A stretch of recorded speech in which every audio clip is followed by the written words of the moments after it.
Baan ko. Hello, good evening everyone. So, I'm Jade. Quick, background. I've been doing spoken word since high school. And, pero di pa po kayo ko old ha, 22 pa po. Um, Tapos, I've been to quite several spoken word events already. Sa Glass House, mostly sa Glass House. And then, karon na lang balik. 1 year ago po, naapod ni sa Strict Pics, pero wala na siya nasundan. So, thank you, Ate Kat and Kuya Glenn. Na-meet po na ko sila sa Glass House, sa bungad tour nila Ate Mai and Kuya Leandro.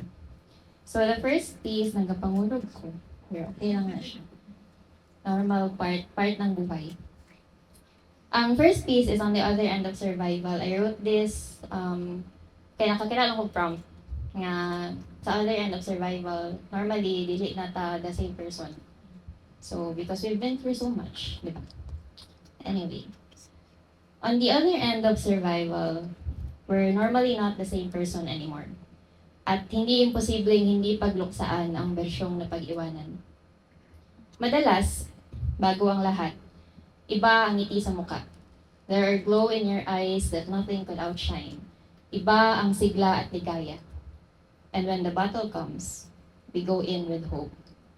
To win, to survive, to live again.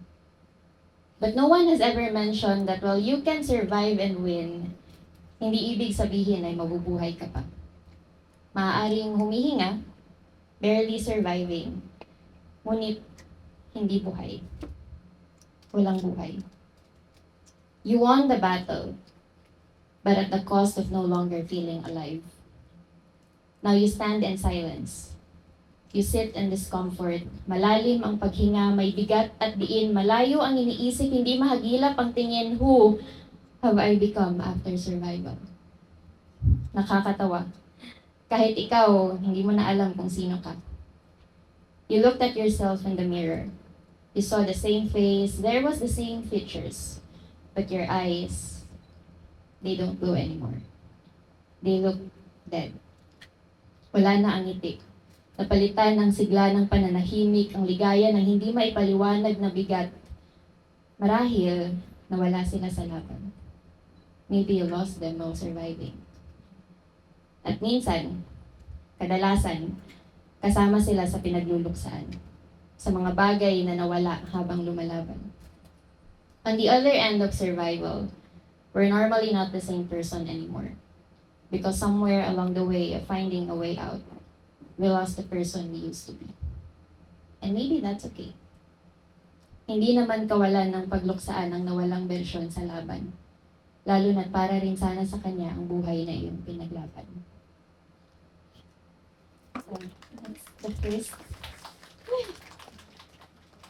that's the first piece. Second is the silent ache of accepting. I wrote this when I was having a crisis with a friendship. And then at the same time, mapunta siyang release sa Wicked. And then nag-trend tong For Good, di ba? So like, mata siya. Pero okay lang sa akong friends, guys. Okay namin. Tapos wala na ako siya na na peace ba kay bugat naman good. Okay, sige, go. Push. Anyway, I find myself absent-mindedly staring at the sky. My gaze holds both the weight in my heart and the hope of my soul. The gut-wrenching feeling of wanting to shrink came back to my system. I don't want to be here.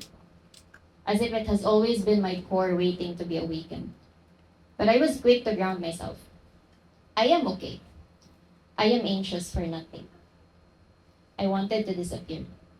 Just as how I feel like people are disappearing in my life. But I grounded myself back to my feet. To where I'm standing, to the present I am in. I wanted to disappear. Just as how much I wanted my big feelings to fade away. I think when you have that big, sensitive heart, it's hard not to feel. But I've learned to be okay about feeling, about allowing it without fear. I still get scared of being abandoned. But I care about my peace more than hurting myself for that matter. I'm not saying there's no hurt about letting people go or that I find peace about people disappearing or the thoughts that run through on where I stand in their lives.